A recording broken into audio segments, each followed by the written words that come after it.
Lecture du livre de Ellen G. White, intitulé Le ministère de la guérison. Chapitre 41. Vertu charitable. Dans nos rapports avec nos semblables, manifestons de la sympathie, de l'indulgence et de la maîtrise personnelle. Nous différons les uns des autres. Nous avons tous des dispositions, des habitudes, une éducation qui nous sont particulières. Chacun a ses propres opinions. Notre compréhension de la vérité, nos idées sur les problèmes de la vie pratique ne sont pas en tout point les mêmes. Il n'est pas deux personnes dont les expériences soient identiques. Les épreuves de l'une ne sont pas celles de l'autre. Les devoirs qui semblent légers aux uns sont lourds pour d'autres. La nature humaine est si frêle, si ignorante, si sujette à l'erreur, que chacun devrait prendre garde à la manière dont il considère son prochain. Nous ne nous rendons pas toujours compte de l'influence que nous exerçons sur nos semblables. Ce que nous faisons ou disons peut nous paraître peu important, alors que si nos yeux s'ouvraient, nous nous apercevrions qu'il en résulte en bien ou en mal des conséquences incalculables. Considération pour ceux qui portent des fardeaux. Il en est beaucoup qui ont porté si peu de fardeaux, connu si peu d'angoisses réelles, si peu de perplexité et de détresse à l'égard de leur prochain, qu'ils sont incapables de comprendre ce que c'est que de porter des fardeaux. Ils ne sont pas plus capables d'apprécier l'importance de ces fardeaux que l'enfant de comprendre les soucis de ses parents. Les inquiétudes de ceux-ci lui semblent inutiles. Mais lorsque les années lui auront apporté plus d'expérience, lorsqu'il aura lui-même connu les difficultés, alors il comprendra la responsabilité de ses parents, et ce qui lui était incompréhensible aura pour lui un sens. Les épreuves lui auront ouvert les yeux. L'œuvre de maintes vétérans reste souvent incomprise et inappréciée jusqu'à leur mort. Lorsque d'autres sont appelés à leur succéder et à affronter les mêmes difficultés, ils voient alors combien leur foi et leur courage ont été mis à l'épreuve. Bien souvent, ils perdent de vue les fautes qu'ils étaient si prompts à censurer. L'expérience leur enseigne la sympathie. C'est Dieu qui permet que certains hommes occupent des postes de confiance. Lorsque ceux-ci se trompent, il les reprend ou leur retire leur charge. Veillons donc à ne jamais nous arroger le droit de juger notre prochain, car Dieu seul est juge. La manière dont se conduisit David envers Saül contient une leçon pour nous. Sur l'ordre de Dieu, ce dernier avait été oint comme roi d'Israël. Mais à cause de sa désobéissance, le Seigneur avait déclaré que le royaume lui serait enlevé. Et cependant, quelles ne furent pas à son égard la tendresse, l'indulgence et la courtoisie de David, choisis pour lui succéder. En poursuivant ce dernier pour attenter à ses jours, Saül fut entraîné au désert, et sans escorte, il entra dans une grotte où David lui-même et ses hommes de guerre s'étaient réfugiés. Les gens de David, lisons-nous dans l'Écriture, lui dirent « Voici le jour où l'Éternel te dit « Je livre ton ennemi entre tes mains. Traite-le comme bon te semblera. » David se leva et coupa doucement le pan du manteau de Saül. Après cela, le cœur lui battit, parce qu'il avait coupé le pan du manteau de Saül. Et il dit à ses gens, « Que l'Éternel me garde de commettre contre mon Seigneur, loin de l'Éternel, une action telle que de porter ma main sur lui, car il est loin de l'Éternel.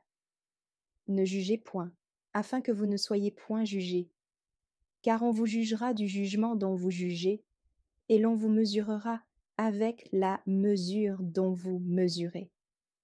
Souvenez-vous que vous devrez vous-même comparaître devant Dieu pour y être jugé. Ô homme, dit l'apôtre Paul, qui que tu sois, toi qui juges, tu es donc inexcusable. Toi qui juges, tu fais les mêmes choses. 1 Samuel 24, versets 4 à 6, Matthieu 7, versets 1 et 2, Romains 2, verset 1. Soyons indulgents.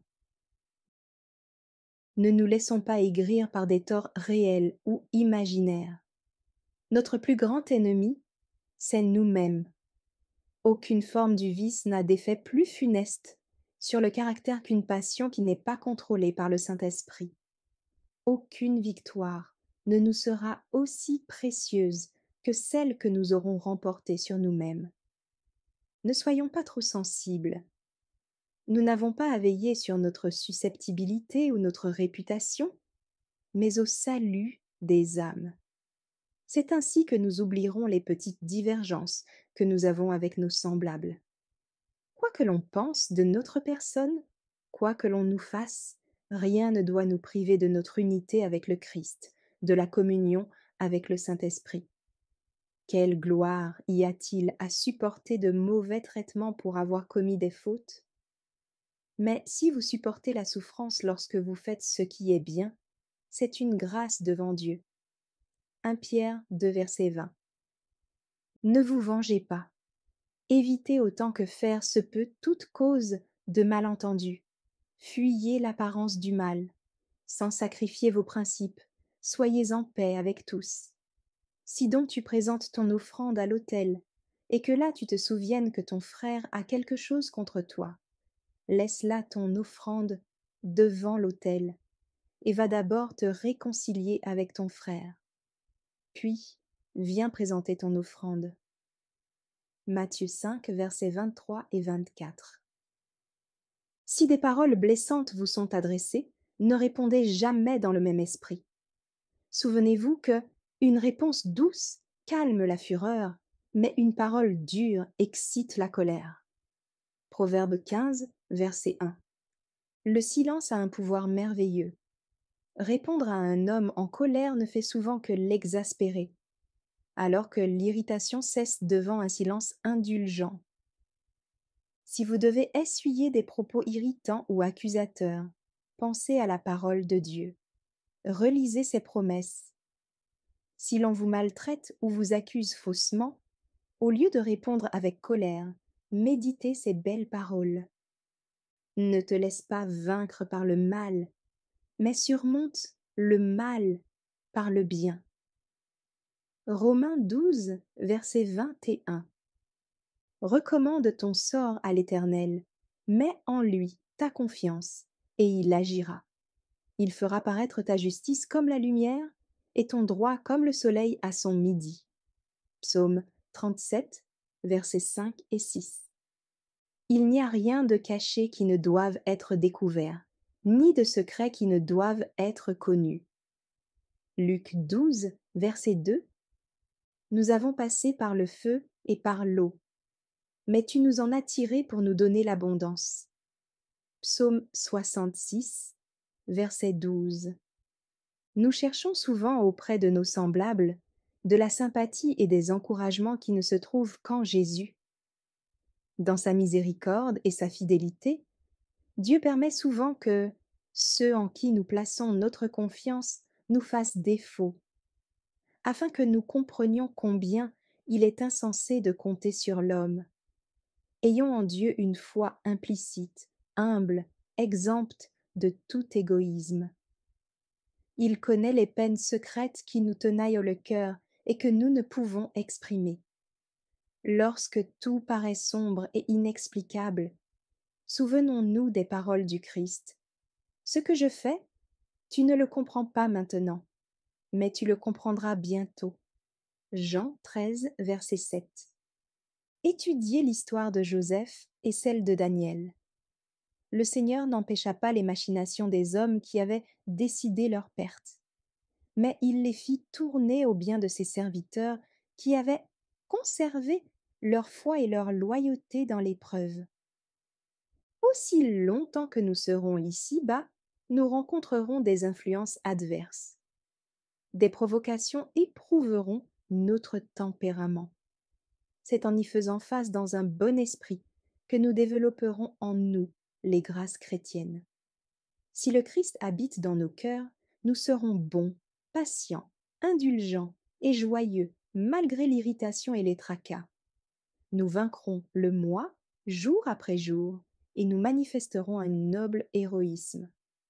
Telle est notre tâche, mais il nous est impossible de l'accomplir sans le secours de Jésus, sans une ferme détermination, sans un plan bien arrêté, sans vigilance, sans prières incessantes. Chacun a ses propres luttes, ses propres ennemis. Dieu lui-même ne peut rendre nos caractères nobles et nos vies utiles si nous ne collaborons pas avec lui. Renoncer à la lutte, ce serait perdre la force et la joie de vaincre. Ne pensons pas continuellement à nos épreuves, à nos difficultés, à nos peines et à nos tristesses. Tout cela est inscrit dans les livres, et le ciel ne les oubliera pas. En ressassant nos désagréments, nous oublions bien des sujets de joie.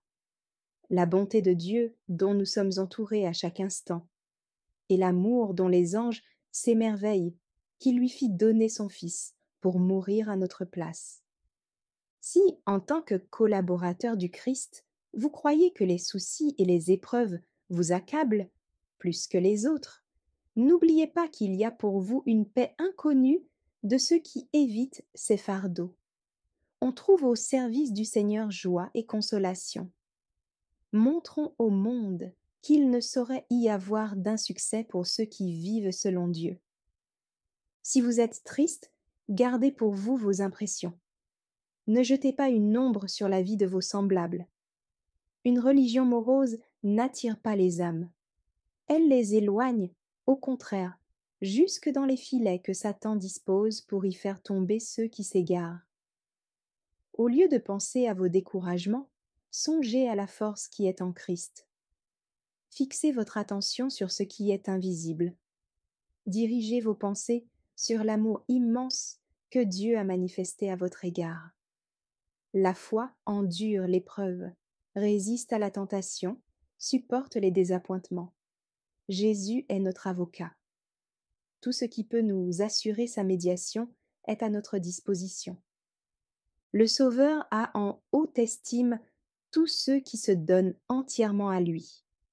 De même qu'il fut avec Jean, l'apôtre bien-aimé, dans son exil à Patmos, il est aussi, aujourd'hui, avec tous ceux qui, à cause de leur amour pour lui, passent par des épreuves. Dieu ne permettra pas que l'un de ses enfants fidèles soit abandonné dans sa lutte contre les forces sataniques. Il prend soin, comme d'un joyau précieux, de tous ceux dont la vie est cachée avec le Christ en lui. C'est à de tels serviteurs qu'il est dit « Je te garderai comme un sceau, car je t'ai choisi, dit l'Éternel des armées. » Agé 2, verset 23. Parlons donc davantage des promesses divines. Pensons au désir qu'a Jésus de nous bénir. Il ne nous oublie pas un seul instant. Lorsque, malgré les circonstances adverses, nous nous reposons avec confiance sur son amour, et maintenons notre communion avec lui. Le sentiment de sa présence nous inspire une joie calme et profonde. Parlant de lui-même, il a dit « Je ne fais rien de moi-même, mais je parle selon ce que le Père m'a enseigné. Celui qui m'a envoyé est avec moi. Il ne m'a pas laissé seul, parce que je fais toujours ce qui lui est agréable. » Jean 8, versets 28 et 29. Le Père était toujours présent aux côtés du Christ, et son amour infini ne permettait pas qu'il lui arrivât quoi que ce soit qui ne fût pas pour le bien de l'humanité. C'est cette assurance qui le réconfortait. En l'imitant, nous ferons la même expérience. Celui qui possède l'Esprit du Christ demeure en lui. Tout ce qui lui échoit vient du Sauveur, qui l'entoure de sa présence. Rien ne saurait l'atteindre sans sa permission. Toutes nos souffrances, toutes nos tristesses, toutes nos tentations, toutes nos épreuves, toutes nos peines, toutes nos persécutions, toutes nos privations. En un mot, toutes choses concourent à notre bien. Toutes les expériences et les circonstances de notre vie sont les ouvriers de Dieu pour notre bien. Si nous comprenons la patience dont Dieu fait preuve à notre égard, nous ne jugerons ni n'accuserons personne. Lorsque le Christ vivait ici-bas, quelle n'aurait pas été la surprise de ceux qui l'entouraient si, après l'avoir connu, ils l'avaient entendu prononcer une parole d'accusation, de critique ou d'impatience. N'oublions pas que ceux qui l'aiment doivent lui ressembler. Par amour fraternel, soyez pleins d'affection les uns pour les autres. Par honneur, usez de prévenance réciproque. Romains 12, verset 10. De son côté, Pierre écrit: Ne rendez point mal pour mal, ou injure pour injure. Bénissez au contraire, car c'est à cela que vous avez été appelés, afin d'hériter la bénédiction. 1 Pierre 3, verset 9. Le Seigneur Jésus exige que nous reconnaissions les droits de chaque homme, les droits sociaux, aussi bien que les droits religieux. Tous doivent être traités avec tact et courtoisie comme des fils et des filles de Dieu.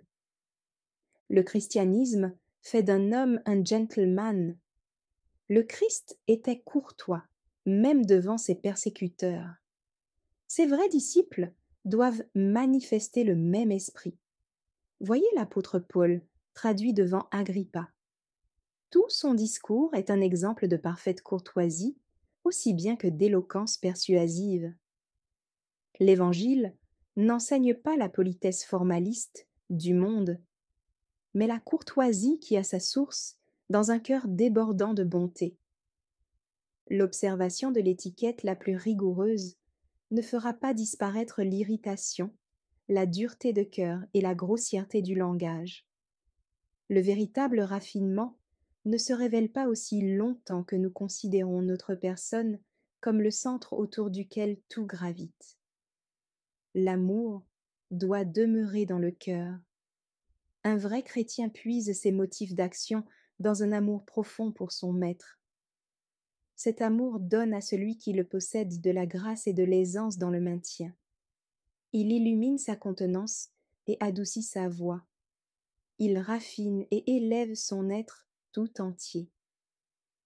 La vie n'est pas faite de grands sacrifices et d'actions éclatantes, mais de petites choses.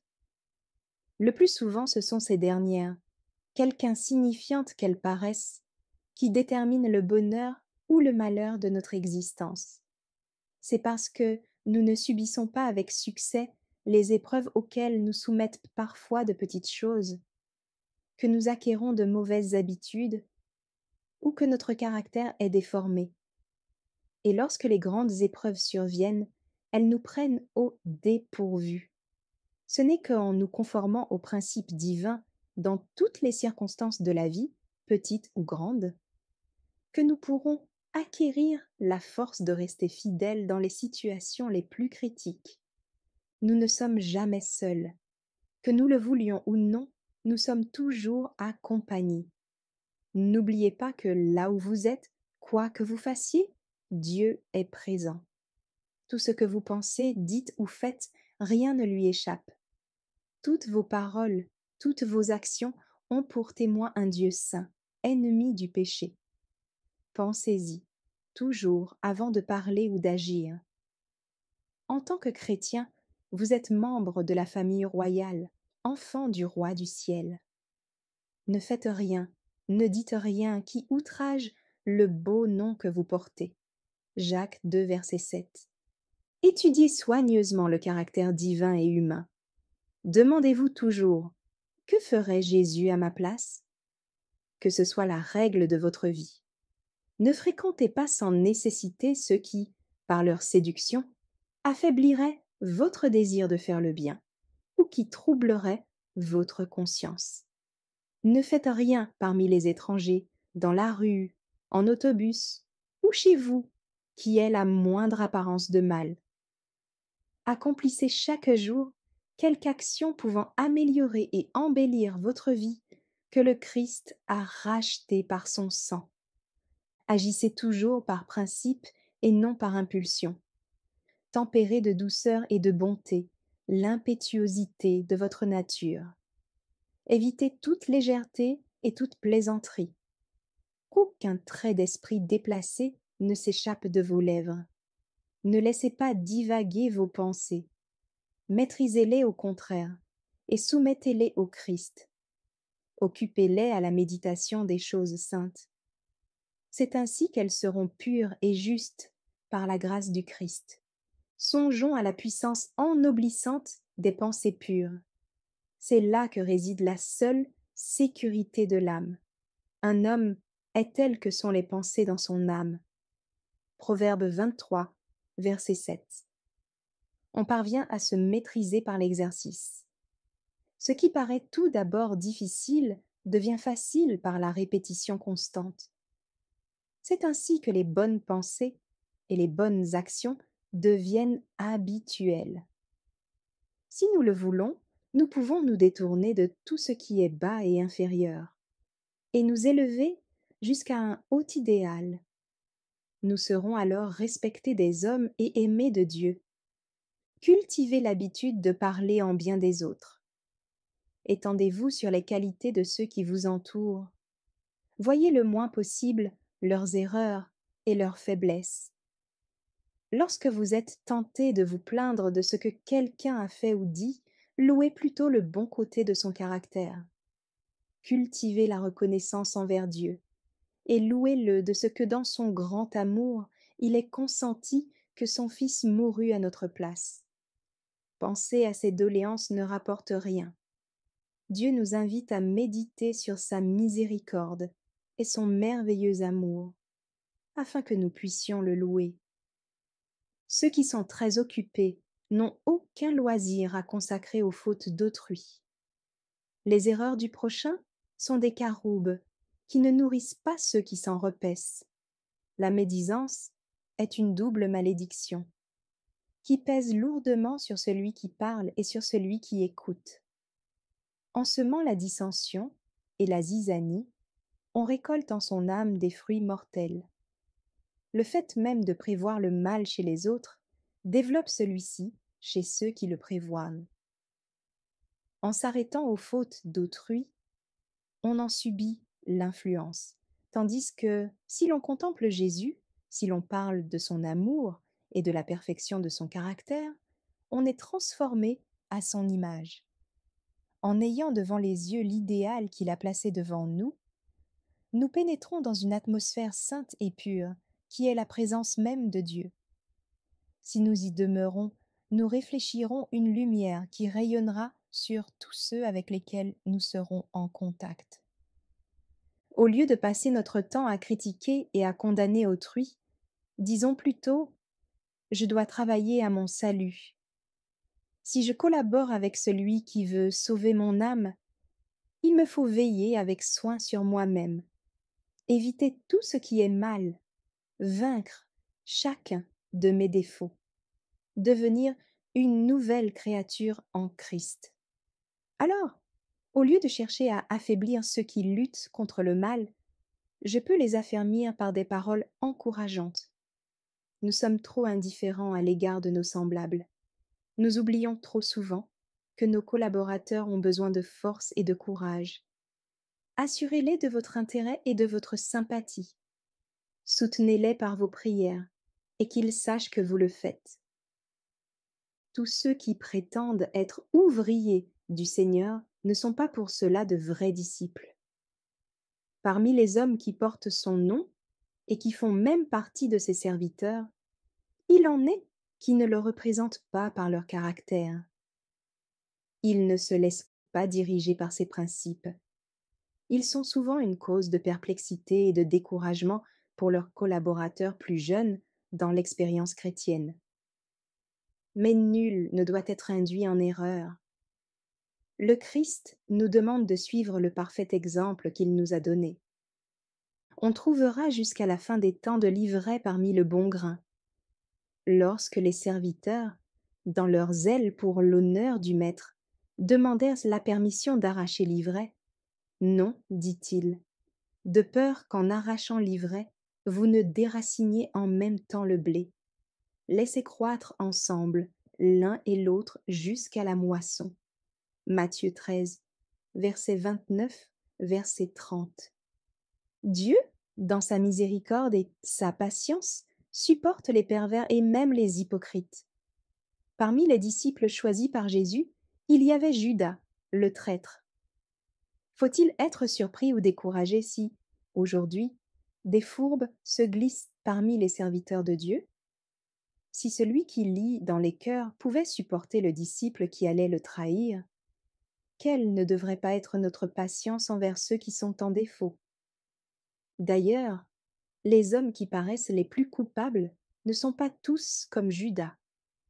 Pierre, impétueux, inconsidéré et plein de confiance en lui-même, semble bien plus souvent à son désavantage que Judas. Il fut censuré plus fréquemment par le Sauveur. Mais quelle vie d'activité et de sacrifice que la sienne! Quel témoignage de la puissance de la grâce de Dieu! Autant que possible, nous devons être pour les autres ce que Jésus était pour ses disciples. Avant tout, considérez que vous êtes missionnaire. Quel temps et quel travail il faut souvent consacrer pour gagner une âme au Sauveur. Mais lorsque cette âme abandonne le péché pour marcher dans la justice, il y a de la joie parmi les anges. Pensez-vous que les esprits qui veillent sur elle soient satisfaits de voir avec quelle indifférence elle est traitée par ceux qui se disent chrétiens? Si Jésus agissait comme nous le faisons souvent les uns envers les autres, lequel d'entre nous serait sauvé? Souvenez-vous que vous ne pouvez pas lire dans les cœurs et que vous ne connaissez pas les mobiles qui ont dicté les actes que vous désapprouvez. Beaucoup n'ont pas reçu une éducation convenable. Leur caractère est faussé. Ils sont durs et rugueux. Leur cœur paraît tortueux. Mais la grâce du Christ peut les transformer. Ne les négligez pas. Efforcez-vous de ne pas les mener au découragement ni au désespoir en disant « Vous m'avez déçu, je ne perdrai plus mon temps à m'occuper de vous ». Quelques paroles prononcées sous l'effet de la provocation, paroles qui semblent méritées, peuvent détruire l'influence que vous auriez pu exercer sur eux. Une conduite irréprochable, une indulgence inlassable, un esprit qui reste calme sous la provocation constitue l'argument le plus concluant et l'appel le plus solennel. Si vous avez joui des occasions et des avantages dont d'autres étaient privés, ne l'oubliez pas. Soyez toujours un instructeur sage, attentif et aimable. Lorsque vous voulez obtenir sur de la cire l'empreinte nette d'un cachet, vous n'apposez pas ce dernier d'une manière brutale. Vous le placez au contraire avec soin sur la cire molle et vous appuyez graduellement, fermement, jusqu'à ce que la cire soit durcie. C'est ainsi qu'il faut agir avec les âmes. La continuité de l'influence chrétienne est le secret de sa puissance, et elle dépend de la fermeté avec laquelle vous manifestez le caractère du Christ. Parlez de vos expériences religieuses à ceux qui s'égarent. Racontez-leur comment vous avez été encouragés et remplis d'espoir par la patience et la bonté de vos collaborateurs lorsque vous vous êtes rendus coupables d'erreurs graves. Jusqu'au jour du jugement, vous ignorerez l'influence d'une conduite sage et affectueuse sur des hommes inconséquents, déraisonnables, indignes. Lorsque l'on rencontre l'ingratitude ou la trahison, on est tenté de blâmer ou de s'indigner. C'est ce qu'attend le coupable. Il s'y prépare. Mais l'indulgence l'étonne, éveille souvent ses meilleures impulsions et fait naître en lui le désir de vivre plus noblement. Frères, si un homme vient à être surpris en quelque faute, vous qui êtes spirituels, redressez-le avec un esprit de douceur. Prends garde à toi-même, de peur que tu ne sois aussi tenté. Portez les fardeaux les uns des autres, et vous accomplirez la loi de Christ. Galates 6, versets 1 et 2. Tous ceux qui se disent enfants de Dieu doivent se souvenir qu'ils sont des missionnaires, et que, comme tels, ils seront amenés à rencontrer bien des caractères différents. Il y a les rudes et les raffinés, les humbles et les orgueilleux, les religieux et les incrédules, les instruits et les ignorants, les riches et les pauvres. On ne saurait les traiter tous de la même manière, mais tous ont besoin d'amabilité et de sympathie.